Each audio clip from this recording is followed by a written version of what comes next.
What's up? It's your boy Lawz, OSS TV in the building. We talking the Skins.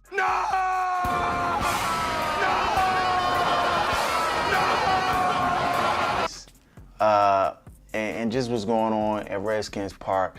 There's a whole bunch of craziness going on, as usual. I mean, if you're a fan of the team, you already know this is just the MO of the Washington Redskins franchise. It's just always filled with some funny business, you know, storylines. It's just who they are, dog. It's their identity, and you know, there's never a dull moment.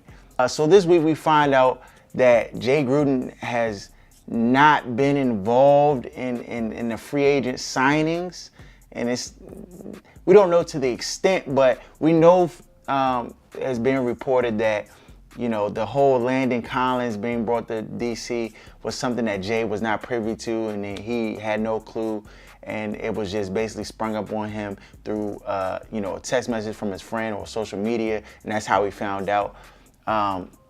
You know, this is nothing new.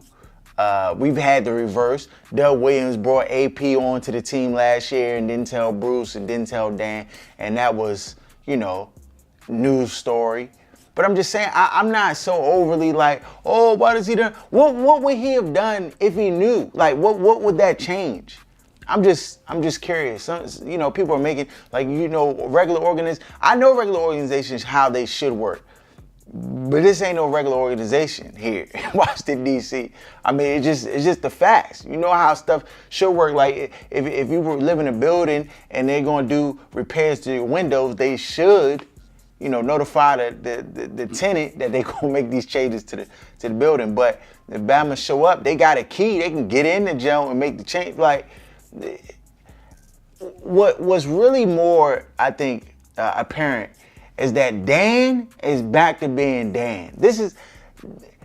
Bruce can get the blame for this, but this is Dan back to being Dan. Because if you notice the whole thing around, whole storyline around the Landon Collins thing, you know, he brought him in, gave him the Sean Teasy jersey, the Sean Taylor jersey, and invited him to his home and stuff. He back to his old ways. He got his hand in the pot again, and you know, that's the thing that's going on. I mean, right now, to me, it seems like, you know, it may be Bruce and Doug. They're kind of working and getting personnel. You know, the people that they bring. I just don't know if Jay Gruden is privy to the information, if anything is different. Like, the Case Keenum was a good move. Landon Collins was a good move. Dominic Rodgers-Cromartie, you can feel how you want. I think he was retired, and then, you know, he was retired, and then he's coming back. You know, sometimes a year off, your knees get healthy, the warm weather hits you, and then you feeling better. You know what I'm saying? He was a solid corner, you know, before he retired. I think he was dealing with all them injuries. You know, so I don't know. That's yet to be seen. You know, that's not nothing to write home about. Then they bring in Eric Turnstile Flowers. This Bama was trash. Let's just be honest. He was trash. Now, if they could, you know, if they could move him to guard, maybe he could be halfway decent. On the corners, no. Nah, Bob. Can't have him on the corners playing tackle, because this Bama I can block better than him. On a bum leg, I can block better than him. So, I just, you know, for all these people just so like, oh, they doing Jay Crud. Like, come on, bro. Let's stop that. Jay Gruden has been some trash. Cannot play with him. Cannot win with him.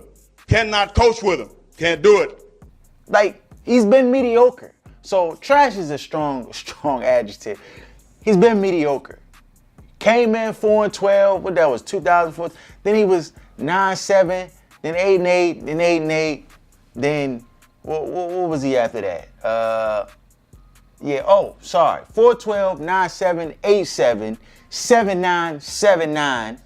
Those are his win-loss records. Come on, bro. I'm not all hurt over that, dog. They can bring who they want to bring. Like, I don't want to say like you haven't deserved to know who they bringing in and who they not. Like, I mean, you do deserve to know. I mean, you should get that courtesy as the head coach of the football team.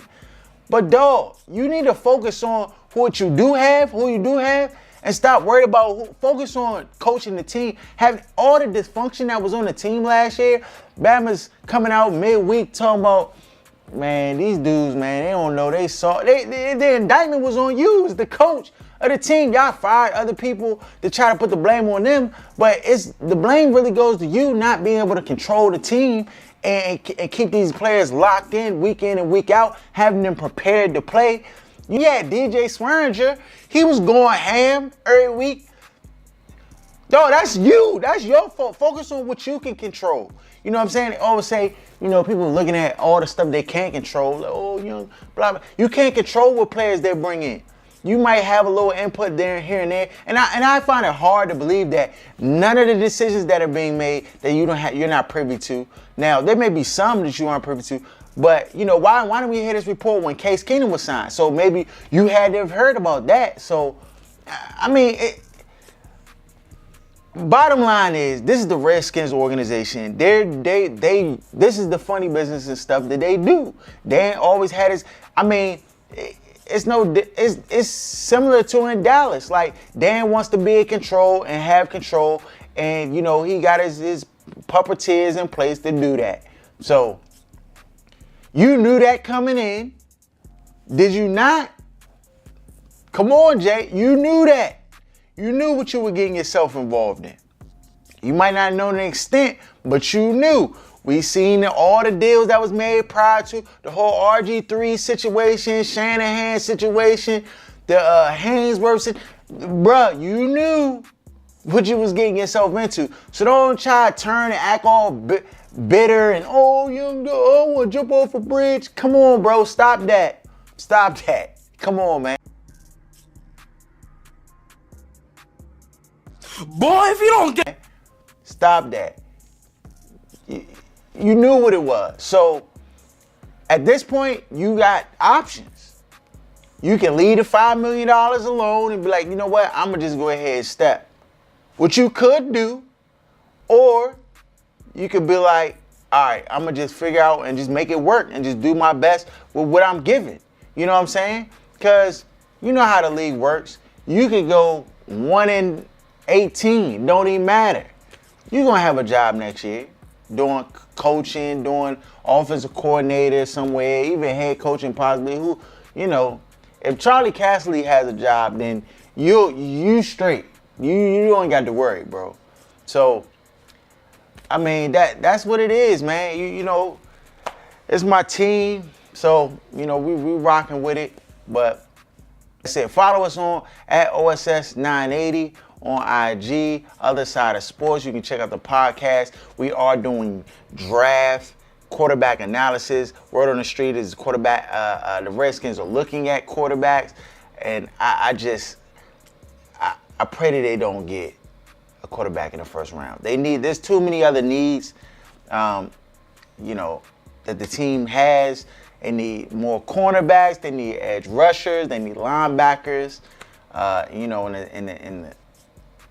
they just need to. There's a lot of people that need to get. But we're gonna do analysis of QBs on the show, so please check it out each and every Wednesday on Apple Podcasts, Stitcher, Spotify, Google Play, all the major platforms. You can check us out.